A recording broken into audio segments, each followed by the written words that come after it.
The 4th of December 2010 was a turning point in the life of Samuel Koch. He took part in Wetten, the biggest TV show in Europe, but it ended in catastrophe. Having reached rock bottom in his life, he had to rediscover his personal value. Today on Hoffnungsfest, our celebration of hope, he will tell us what drives him.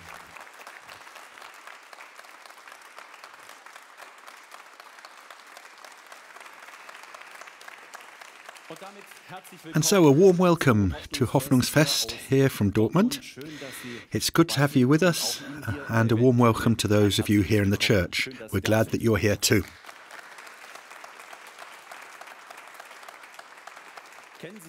Do you know that feeling of being unimportant, of being excluded? It hurts permanently. It can start quite early in life, for example in sport lessons when you're always the one that gets picked last, or you apply for a job, but you know as soon as you send off the application that you won't get the job anyway, because there are so many others who are better than you. Or when a relationship breaks down and you feel worthless, or as you get older and feel like you're being left on the sidelines. Today we want to explore that question. What actually makes me valuable? Especially when I feel worthless. And we have a great group to discuss this together. I'm delighted to have Samuel Koch as our guest. A warm welcome to you.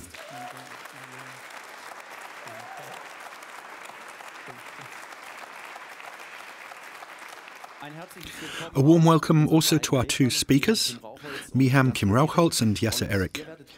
And you'll be talking today about how your eyes can literally be opened to see your own value. I'm looking forward to it. It's good to have you here.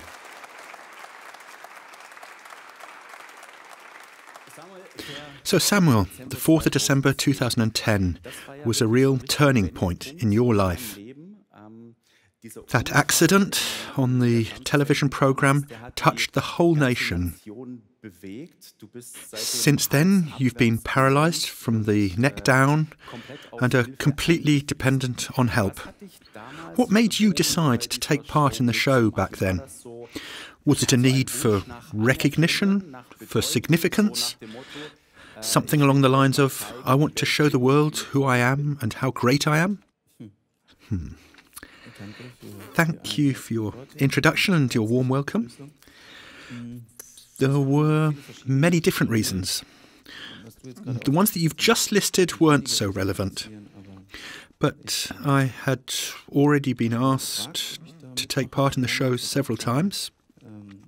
I'd even turned them down twice because I just started a serious acting degree and I didn't want to make an ass of myself on public television. At the time, I was actually an artistic gymnast in the first and second leagues of French professional competitions. And at that level, gymnastic coaches don't like it when you give up your highly trained bodies for something else. But there were several other reasons. My course director and professor said, go for it and do it. It won't hurt you. And after 2 months, no one will remember you anyway. And the leaders in the church that I visited at the time said, if you can talk about your ideals and values in front of more than 10 million people, then you must give it a go.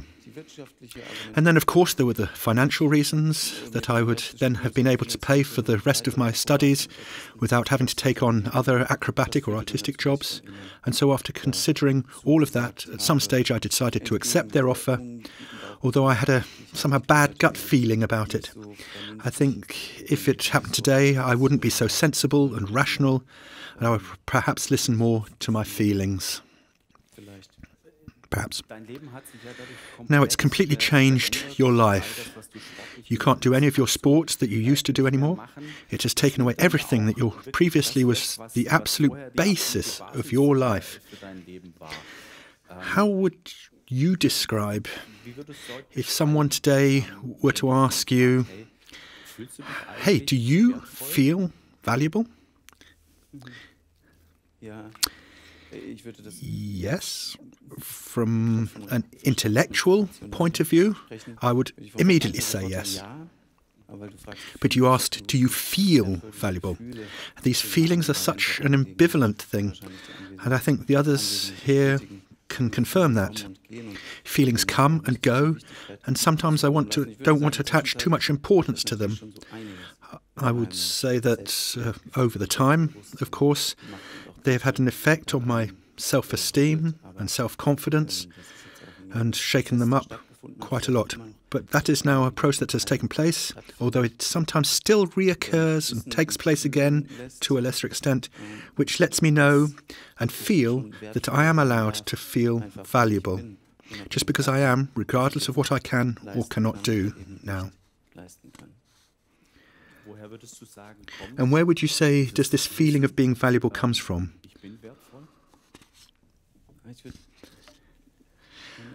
I'd like to answer that with a brief anecdote that I like to tell. A lot of your ideals and values are built up through the childhood and youth. And it was in my youth, for example, that my father impressed on my brothers, sisters, and me how important it is to develop a healthy self-esteem and self-confidence. He kept telling us that you are an A+, meaning like the school grades, even better than being a straight A. And once after I just started secondary school, I got my worst ever grade, an E in English. And he bought me one of the most expensive yo-yos that you could find in the shops. Today it would be like buying a brand new iPhone. And that's how he convinced me again that I was an A+ for him, regardless how well I performed in that English test. Now, of course, my father is only human, and sometimes he made mistakes. It's like his efforts to love me as a child, as his son, without any limits. It's not possible for anyone. It's inhuman. No one can love you that much. But it is supernaturally possible. And that's how I imagine God, not just in the example of a bad grade at school, but in every aspect of your life. It doesn't matter if you mess up or something goes wrong. I can still be loved. And so that's how I try to define the value, so I can say, yes, I am valuable. And does that still apply at times when you, like anyone else, have moments when you feel really down? When something happens, or when you feel completely helpless? Does it still apply at times like that? And how does your faith help you in those situations? Yeah, of course it does. Just last week, for example, there are several moments. Right now I'm sitting here all dressed up, but there's no way I can do that without help. So I must admit, I have one of those Amazon Alexas. In fact, I have two of them, so that I can call my assistant, my nurse, and when I need her. Last week the thing broke down, and I called and called and called, but no one came. So then I tried Alexa's girlfriend, you know, the one she's called Siri, and that didn't work either. So I'm lying there with the blanket over my face, and it's itching and scratching, and my leg is aching like mad, and I'm feeling really bad, and it's like time is standing still. And it's like times like that that make me realise my powerlessness and my apparent helplessness that drag me down and frustrate me. And over the months and years, there have been loads of moments like that. Now, what was the second part of your question? How does your faith help you in those situations? There are different ways to look at it. On the one hand, I was desperate, to be honest, panicking at that moment. Couldn't see a glimmer of hope. It's not very comforting to know that at the latest at 8 o'clock the next morning, once the sun has already risen, somebody will come and find me. That may be rational, but it's no consolidation, because at that moment it's just annoying and itchy and painful. But on the other hand, it's quite practical, because I had absolutely no alternative, and asked myself, what should I do now? What can I do? Where can I go? And then, of course, in circumstances like that, drive me to pray really hard. Then at last it turns out for the better. I'm really a slow learner. It's only then, after a while, that I find a kind of peace of mind and tranquility that comes over me, and that's really hard to describe.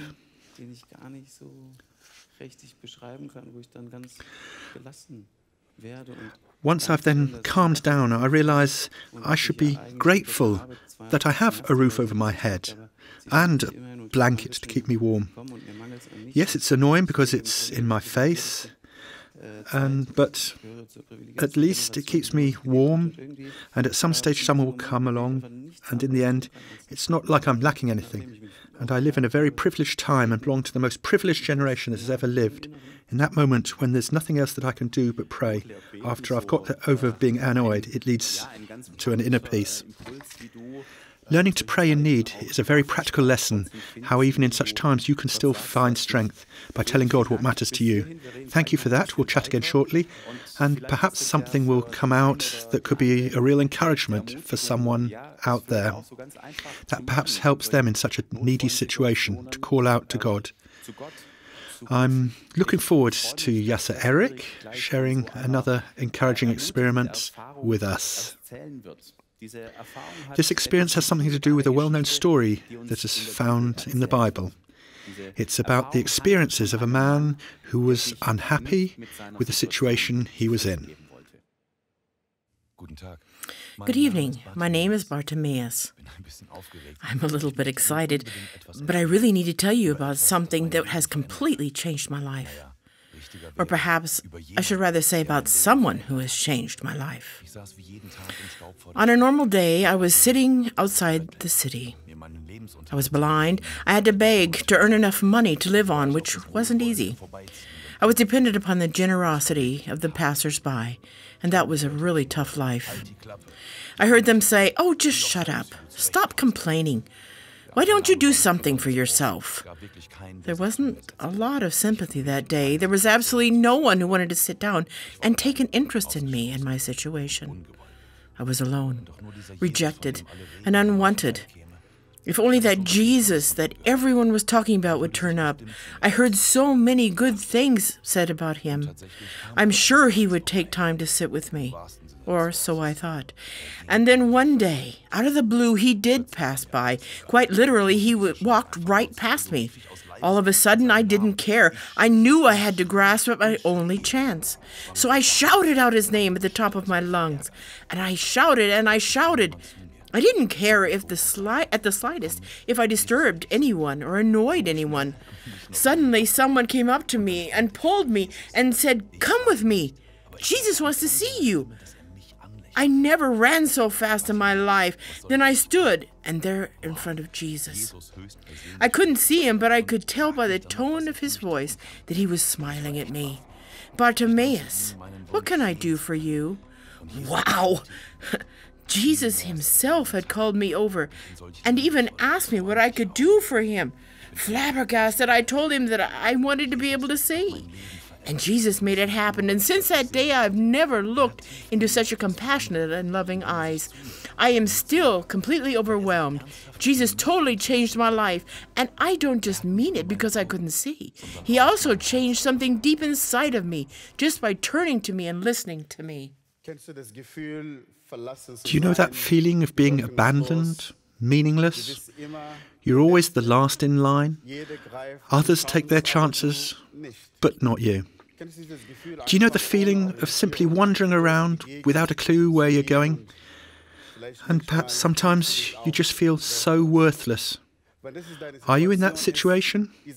Then this story that we've just heard can be found in the Bible, in the Gospel of St. Luke. It's an encounter with God, with Jesus. And Jesus is real. That was when he encountered Bartimaeus. But I've also encountered him, and that's why I'm able to share this message with you today. Jesus had come to Jericho, a desolate city in the desert. Everything was dry and empty and bleak. Loads of people had followed Jesus out there for all sorts of reasons. Some wanted to believe in him, or just to test him, or they were skeptical. Other perhaps didn't think much of him. Perhaps that's how you feel too. You don't know what to make of him at all. This story starts when Jesus turned up in Jericho, and there was a crowd of people traveling with Jesus Christ.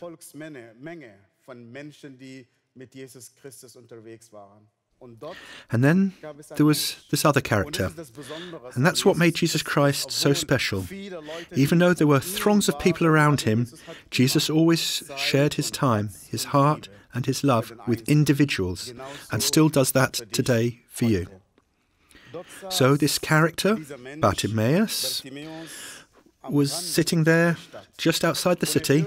He could hear the crowd that probably used to pass him by every day, and none of them ever noticed him. But this was going to be a very special day for him. Jesus came to town. This guy was unable to see, but he was able to hear. And he could shout really loud. And so he shouted out, asking, "What's going on in the town today?"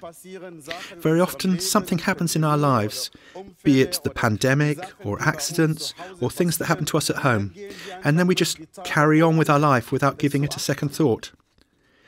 Perhaps you or we need to ask ourselves, what's going on? What does God want from you? What does God want to do in your life? Bartimaeus asked, "What's going on in town?" And the people replied to him with one sentence, "Jesus of Nazareth is here." No one explained to him who this Jesus was.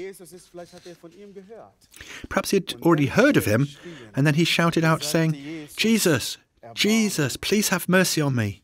He didn't ask for money, he didn't ask for recognition. All he wanted was for God to have mercy on him. The people around told him he was meaningless, that Jesus would have no time for him. But thank God that Bartimaeus didn't stay silent. Rather, he shouted louder and louder and louder until Jesus stopped walking. And once, it says that in the Bible, once Jesus had stopped walking, his followers told the blind man, "Get up! This is your big chance. He's calling you. You've got a great chance, not because you're a German or an immigrant. You've got a chance, not because you're clever, not because you have security, but because Jesus Christ is calling you." They told him to stand up, not because he could. Stand up, not because he has a fortune. Stand up. There was anything special in him, but because Jesus Christ was calling him.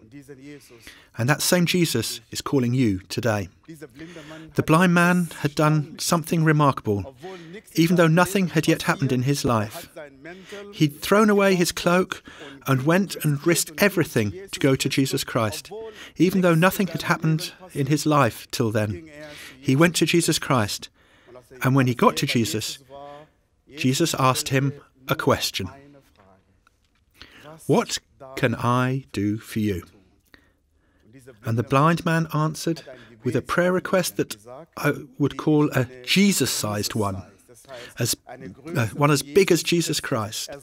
He told him he wanted to see. And Jesus said to him, "Your faith has made you well." It has helped. And for the first time in his life, he was able to see. And who did he see when he opened his eyes for the very first time?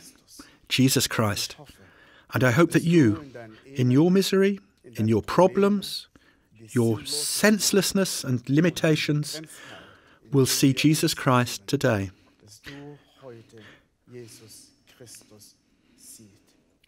Because he's calling you, because he loves you so much. And you are valuable to him, even when other people have written you off, even if you were often the last in line, even if you daily break down in tears because of how you feel inside. Jesus knows you, and he loves you. And today, I invite you to say to our Lord Jesus Christ, say, Lord, I need you to come into my life. We have a source of hope because you and I, we're all valuable in the eyes of Jesus Christ. That was a pretty intense story. Thank you, Yassir, for sharing your thoughts. These ancient stories from the Bible, they really are old stories, and nowadays we're living in a completely different era. But it is interesting to take a look into such old stories in order to find out whether they have any relevance for our life today. Samuel, you have already told us a little that there was also such a point in your life when you were quite literally down and on the floor and were waiting for help. And then you called out to Jesus and told him what you needed. How would you put it? What was your experience? Does Jesus answer these kind of prayers? How did he react? Well, I must say, I'm not a modern-day Moses who chats with burning bushes. I can't tell you anything about that today. Let's see, perhaps in the future, maybe. It's not very tangible, is it? What I was trying to say before about having an inner peace that, regardless of the circumstances, there's something I can't put my finger on, even when the circumstances contradict it. When everything kind of literally, if you'll excuse the phrase, makes you want to throw up. I can remember one night out in a field of corn when I managed to fall out of my wheelchair. Lying on the ground, I spent the whole night long crying out for help. Nobody came along, there wasn't a chance. However, I can still remember how on that beautiful night I was half crouched on the street with a broad grin on my face, having a good time with the inventor of the spinal cord. In the meantime, I've dropped the idea, but at the time I considered asking him whether it wouldn't have been better to have designed us with two spines. But that would be taking it a bit far. So that's one thing to be inspired, but in my life I've been able to practically experience that on one hand there's always been the most wonderful people who have stood by me and have always been there at the right time and at the right place and have given me so many chances and opportunities over and over again, and so many wonderful encounters. And they've helped me in practical ways, everyday life, where if I've been able to notice and feel that I am not alone.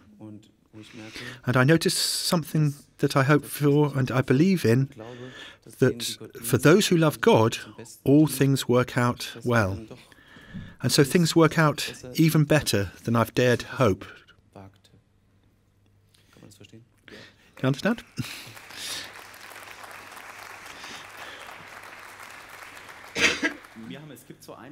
Mihamm, there's a moment in this story that I find completely crazy.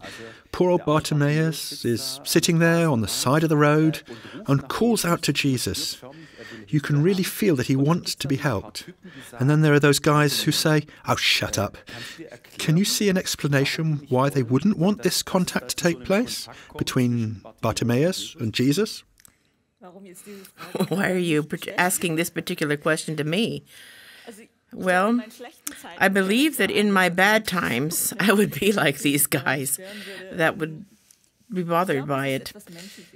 I believe that it is human nature. Maybe the feeling of being valuable is missing in us, even when we like to give the external impression that we are something. And this is also like an expression of desperation.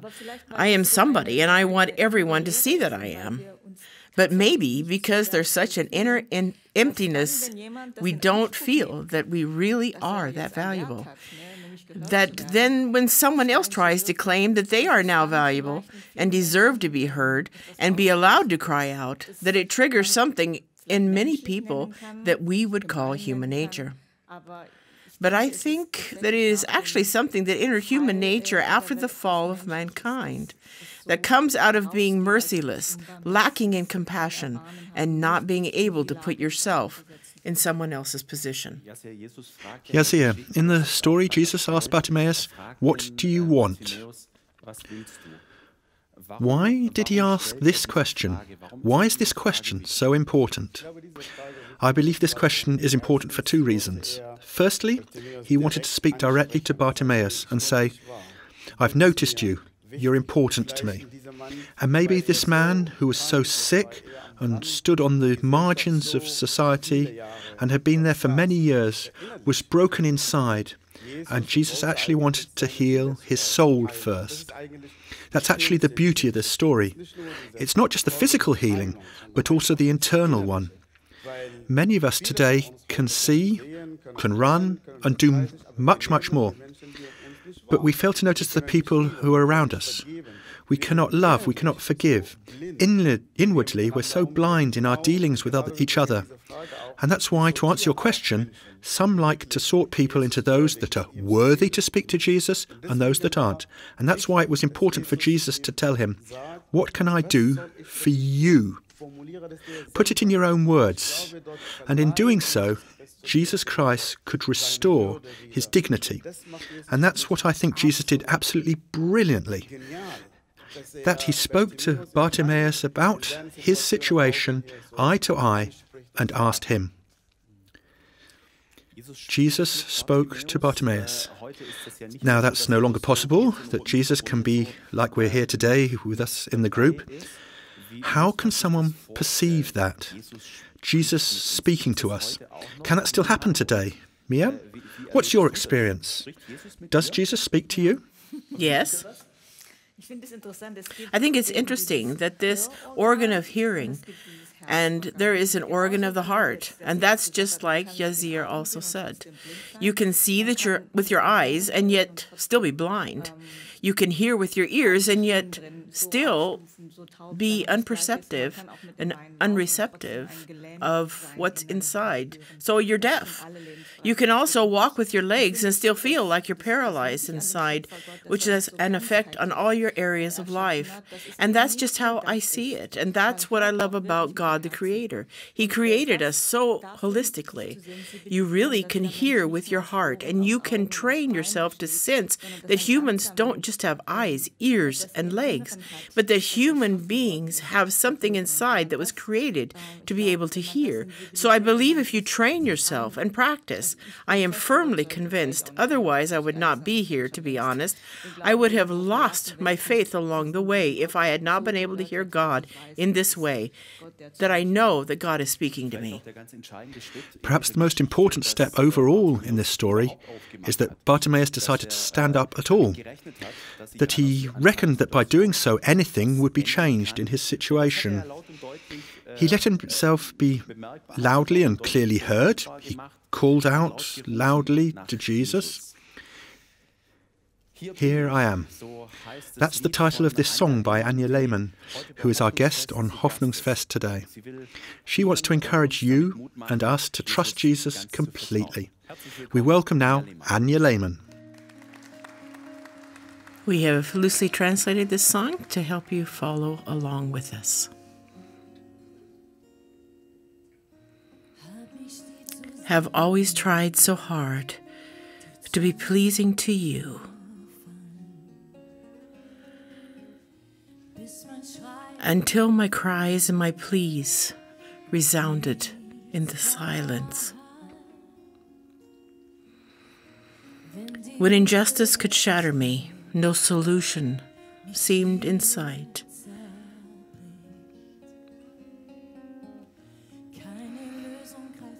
No comfort and no light. Here I am, and I ask myself if you can see me. Are you on my side?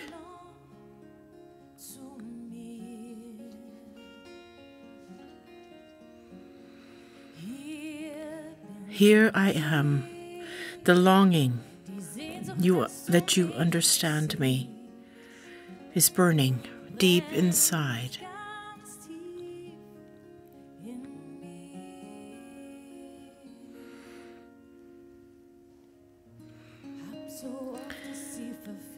I've missed the target so often, clouded your light,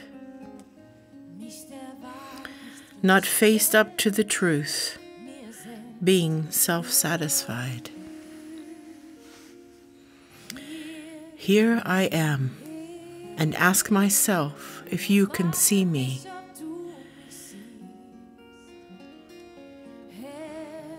Are you on my side?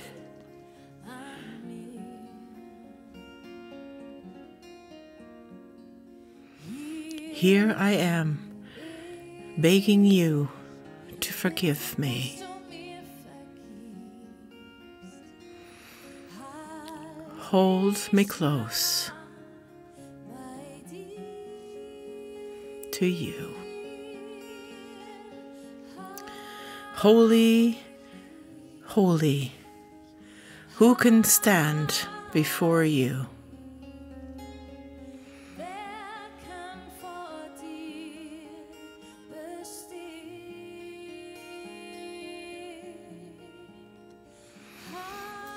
Holy, holy,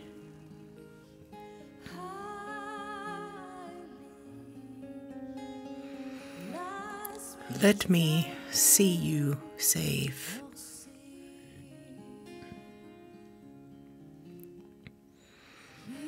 Here I am,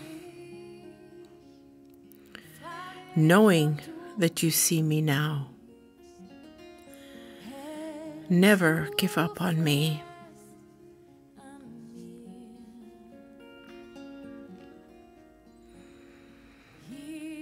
Here I am, thankful that you forgive me. I will stay close to you.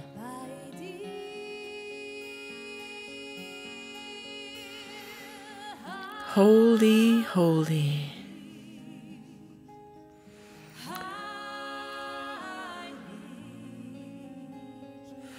Who can stand before you?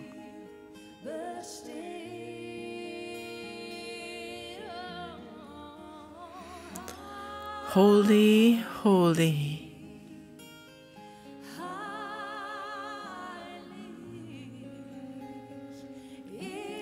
I have really seen you save.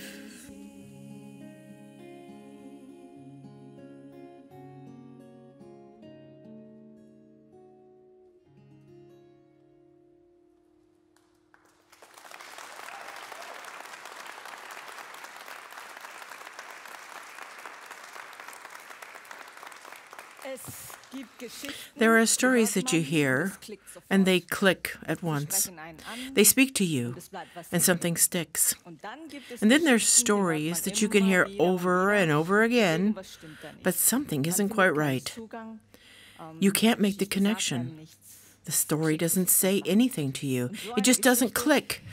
And the story of Bartimaeus is that kind of story for me personally. And that's actually crazy because something wonderful happens in this story. A blind man is healed. He can see, he's happy, and follows Jesus. And while I was preparing myself for this message, I finally found out what it was that irritated me so much about this story. And that is the behavior of Bartimaeus himself. I grew up in a family where I was practically forced to learn. Don't cause trouble. Don't make a scene. Don't be a burden to anyone. Just be happy with what you have and stay calm. Now, my parents didn't specifically teach me that, but it had something to do with the reality of the everyday life, that you had to survive somehow, and there was simply very little room for anything else. Wanting more and desiring more, it wasn't allowed. It irritated me, and I don't like to admit it so openly, that Bartimaeus was shouting out loud so much and disturbing everyone else and being a burden to them. Because of his cries, everyone had to stop, and the process was interrupted. Jesus had to stop, and the reactions of the people around him seemed to confirm somewhat how I feel in this situation. It disturbs. This shouting, this loud, endless shouting, and it just wasn't nice. But Jesus stops in his tracks. He calls to Bartimaeus and he says to him, "What can I do for you?" And I find these words are so touching, although they're so simple. What can I do for you? A blind troublemaker and a screaming nuisance who doesn't know when he ought to stop. But Jesus reacts quite differently to this blind Bartimaeus and his annoying screaming than I would. I think all of the other people around him would too.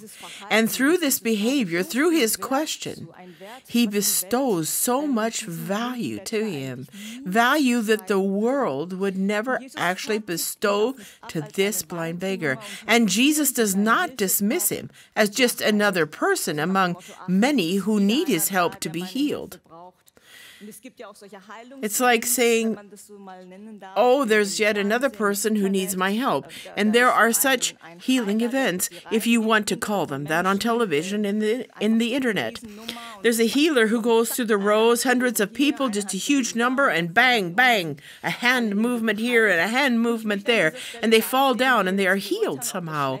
And at this point, I don't want to judge here whether it's good or bad, but I want to make clear once and again how differently Jesus behaves here. He hears the crying, probably also the things people are saying, and he stops and calls this blind Bartimaeus to him. And when Bartimaeus is standing in front of him, he speaks him this simple question: "What can I do for you?" And this is not a question about something mundane, whether chocolate or vanilla or any other flavor. It's about the whole life of Bartimaeus. And it is one of the many, many personal encounters between Jesus and a person in the Bible, where Jesus deliberately turns to the people. And from this personal encounter, the life of this person changes forever. And I notice myself that even at my stage of life, I have often got used to settling for the status quo. For the things are the way they are. Sometimes I'm lazy, I must admit, but sometimes out of the sheer desperation, because nothing ever changes. Even if you pray really hard and hope out of pure desperation and resignation. And so that's the way it is now. It's always been like that. It will stay that way, and there's nothing I can do about it. It's like saying you're blind and you'll always be a blind man, but let it be, and don't make a big fuss about it now. But if there is one thing that the Christian faith says in its very nature, it's not an acceptance of the status quo, because it is a characteristic, a central characteristic of faith in Jesus Christ that is included in a sense of hope. A hope that is the opposite of status quo. It points to something that goes far beyond everything in my life now, or how my life has to be, or is supposed to be. And that's why Bartimaeus' cry, even if it seemed disturbing to us, because it has become accustomed to our daily routine, to a certain trajectory of our lives that seemed just to be fixed. And that is why this cry from Bartimaeus at the same time was both challenging and touching. because this blind beggar should have had no value at all, much less than I actually do, because this blind beggar at the outside of the city on the roadside had decided not to resign himself to the status quo and how his life currently is and how others say it should be. So he puts all his eggs in one basket when this time comes. When we hear that Jesus of Nazareth is passing by, about whom so many things have been said, and who is said to have helped so many people, he doesn't stay in his assigned place, sitting on the side of the road, but cries out with all of his might. He cannot see Jesus, but he can hear and shout, and then Bartimaeus gives everything he has and does it because he knows that it is now or never. And that is such a Jesus moment. And I believe that there can also be Jesus moments in our lives today. You can't plan them, and they don't always have to be big, dramatic, or dazzling. Sometimes they are insignificant moments in everyday life. Sometimes you can have a Jesus moment in the biggest storm of our life, whereas everything seems to break down. But what's the same in it is that its moment is now or never. What can I do for you? The question doesn't apply just to Bartimaeus, but also to us today. And I'm curious what your answer is. Yes, not being satisfied with the status quo, but reaching out for a new hope. That's something we can learn from Bartimaeus. So, Samuel, there's a verse in the Bible that has very important meaning for you personally. It's a verse that says something like, faith is about being convinced, holding tight onto something that you can't see. That's why it's called faith. Why does this verse mean so much to you?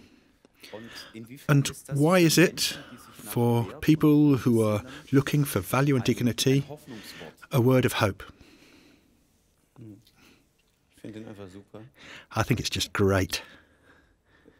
Thank you for that beautiful message, because, especially in connection with this, it takes on a different meaning for Bartimaeus, who couldn't see. But faith is a firm confidence in what you hope for, and not doubting what you can't see. What Bartimaeus couldn't see, but he shouts and cries out for. And the almost universal applicability of this verse, it's the same if you talk about the air you breathe that you can't see, but simply trust and hope that it'll give you the oxygen you need. Or the Earth's gravitational pull, which you also can't see, but can feel, which we need in order to be able to walk around. Or a relationship with someone, or love for someone, things which we cannot see, but we have a firm confidence in it, that it will support us and sustain us. Specifically in today's context, I realize something new about this verse, even as I'm now speaking and thinking about it. And then, of course, and that's also why I wanted to say thank you once again for the inspiration. This story has made it clear to me. I have often said it to myself that hope is something active and is also a kind of reaction of defiance. And there is no greater act of defiance than that of our protagonists today. And of course I could lose myself in the verse and then, I've forgotten the second part of your question again. The first was what? Why I think it's great, and the other is why it's hope for people who long for value and dignity. I have to think about that myself. So faith is a firm confidence in what you hope and not doubting what you cannot see. Oh goodness, that's a mixture of terminology between words like hope, confidence, faith, trust. Now, I can't speak for others. Well, then explain it for yourself. I think everyone has to take out of it what they need themselves, I'm afraid, because every person is different. It's also nice that we're A, all very different, and B, have the same value. That sounds paradoxical, but that's how it is. And yes, I just hope that it's like that. As I mentioned earlier, that these promises are true, that we read elsewhere in this great, wonderful book, which is what, of course, I love and hope, because God's power is mighty in the weak, which would mean that if I'm weaker than my 1-year-old nephew, that I could still have quite a bit of impact.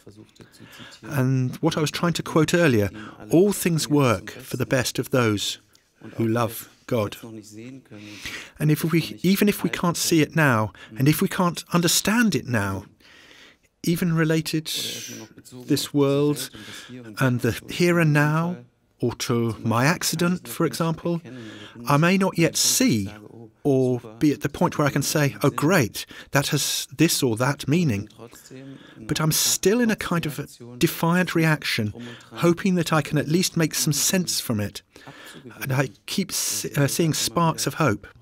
And beyond that, I believe and hope that we experience here in the world, what we experience here is not everything either. So my faith, perhaps it's difficult to say it here in this church, but I'll say it anyway. My faith is too small to imagine that all the wonderful things that surround us here could have happened by chance and by accident. I believe there is a higher purpose behind it, and it goes much further. And I believe, and I hope, and I trust that it is better than what we can realize in this moment. And the decisive thing is to say, okay, even if I can't believe it yet, even if I can't grasp it, maybe I should do what Bartimaeus did and just take a step forward towards Jesus. Mihamm, you just told me that there are Jesus moments when it's now or never, when things may break down. Where have you experienced something like that in your life? I have experienced it once in my whole life, and that was in 1994 when I was in Korea with my family, my father, my mother, me, and my sister. And we had a car accident. A drunk driver crossed the center line and crashed straight into us, and everyone was badly injured, except I was unhurt. As the youngest, and my seriously injured parents and my sister, whose face was half destroyed because of her glasses, just burst into splinters. I can remember I was quite young and the baby in the family, sitting in the emergency clinic at 3 in the morning, and I didn't know how it was going to end. I remember that I was sitting there, huddled on the bench, not knowing what was going to happen. And it was the first time that I felt like screaming inside me, where all politeness and all coolness fell away. And I screamed inside and I said to God, I can't feel faith anymore. That's not a broken leg, that's my sister's face. Half of it seems to be gone. How are you going to fix it? And I said to God, you know what? Either you're real, and then you have to show me today, here and now, or you're not, but make up your mind. And then I said to God, I don't need an inflated, puffed-up God where I have to blow into a tube with my faith, which then becomes God and comforts me in my faith. But I said, it's laid out here on the table. It's now or never. It's my family, and now you have to show if you're real or not. And if you are real, then show it now so that I can feel or leave it forever. Now, I can't prove it. I can only tell you, but I know today. I sat on that bench a long time, and at 3 in the morning, I still was sitting there, and I felt 2 arms hugging me so tightly from behind. And you asked before about a voice. He said, Mihamm, I'm here. Help is here. And it was a moment for me. I hadn't asked for healing or anything like that. But I just said, if you are real, I must feel it now or never. And it is unforgettable for me that God said at that time, look, here's a 22-year-old girl who is going wild because something happened to her that shouldn't have happened, and that he came down and showed himself, and that I was allowed to feel that those arms came around me. There is something here I will never forget, even if I have moments when things go up and down, but that was real, and it was an experience that helped me through up to this day. Thank you very much for this very encouraging story, where you feel something of what it's like when Jesus looks at you so lovingly, as we heard in the story. And that's something that every human being would like to have, to be looked at lovingly. And if that's something you want for yourself, to be seen by God and to discover how valuable you are, then we want to give you an opportunity today how you can come to Jesus and discover his loving gaze for your own life. It all started with the shout, "Here I am." Making yourself known to Jesus and then experiencing him coming into your life. Yassir Erich will explain to you how that can happen and how you can take the first steps. A Jesus moment here in front of the cross. We can come to Jesus Christ today and shout just like Bartimaeus. People told him to shut up, but he took a risk and went to Jesus. And behold, Jesus asked him, "What can I do for you?" And today I hope that your answer is to say to Jesus, "Lord, I need you to come in my life." Maybe you don't see him, but he sees you. Maybe you should take a risk today and take that step. And we simply want to take this practical step together by simply praying a prayer together. I brought this prayer with me, and this prayer comes from the Bible. The Bible promises us that if we confess our sins and we come to Jesus Christ, he will accept us. These are not my words, and this invitation does not come from me. It comes straight from Jesus Christ. I will pray the prayer, and then afterwards you can repeat the prayer together with me. O Lord, my God, I thank you that you love me. Lord Jesus Christ, thank you that you died on the cross for me and have taken over all of my sins. Thank you that you called me to you.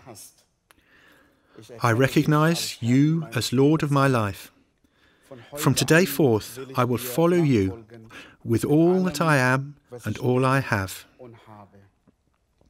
Thank you for accepting me so that I completely belong to you forever and ever. Amen. With this prayer, we can come to Jesus Christ. This prayer can be your cry to Jesus. I prayed a similar prayer back in 1990. Jesus came in my life and changed my life. And Jesus can do the same in your life today. I'm going to read the prayer again, and I invite you to pray it with me. Lord, my God, I thank you that you love me. Lord Jesus Christ, thank you that you died on a cross for me and have taken all of my sins away. Thank you that you called me to you. I recognize you as Lord of my life. From today forth, I will follow you with all that I am and all I have. Thank you for accepting me so that I completely belong to you forever and ever. Amen. If you prayed this prayer with us, I want to tell you that Jesus has heard your prayer, and he is now in your life and has also heard your cries. And so you too can experience Jesus, this Jesus moment today.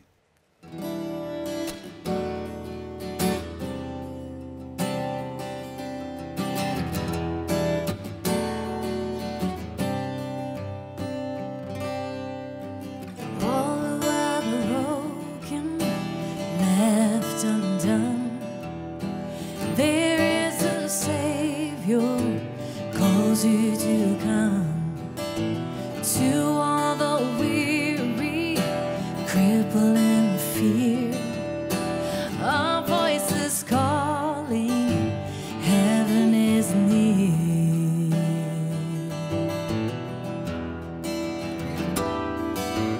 All who ever wondered, my God, how long shall I be singing their own freedom song? From where we've been to where we are now, echoes this call to rise up in power. Arise, arise, no more believing enemies' lies. Arise, arise,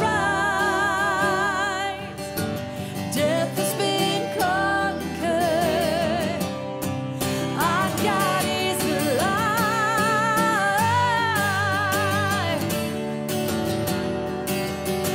He's alive. Yeah, yeah, yeah. My God is, our God is alive. Yeah, yeah, yeah. He's alive. Arise,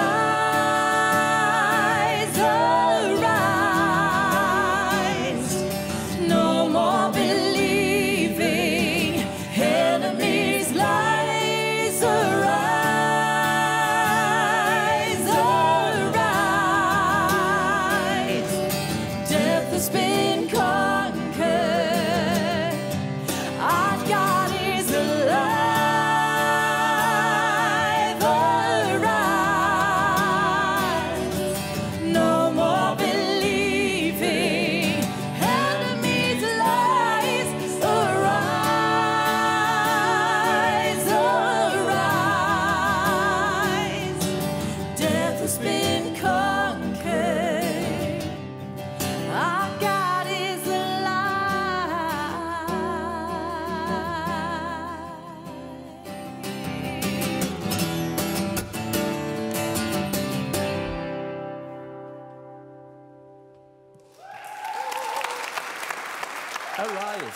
Arise, a song that encourages you to leave the old behind. Thank you, Anja Lehmann, for this wonderful song. Leaving the old behind and reaching out for something new. Perhaps the prayer, if you just said it with us, was your first step for you to discover how valuable you are because Jesus recognizes you and because he gives you hope. If this has moved you and you would like to talk to someone about it, then make contact through the email address on your screen at the moment. We'll get back to you, and if you want to talk about something or chat, especially if you were watching alone, this is a very, very valuable opportunity for you to make sure that we don't lose contact, and so that you can move on. Perhaps you're watching Hoffnungsfest together with others. Then this is a great opportunity to talk to each other now about what has moved you this evening. What thoughts or perhaps what questions have popped into your mind. Have a good chat with each other. Discuss things. Search for answers. I'd like to thank at this stage all three of you here in our group. Thank you very much for your thoughts, what you've brought to us this evening. Thank you, Mihamm, Kim-Rauchholz, Yassir and Samuel Koch. Thanks for being here. And a heartfelt thank once again to you, dear Anja Lehmann, for your wonderful music.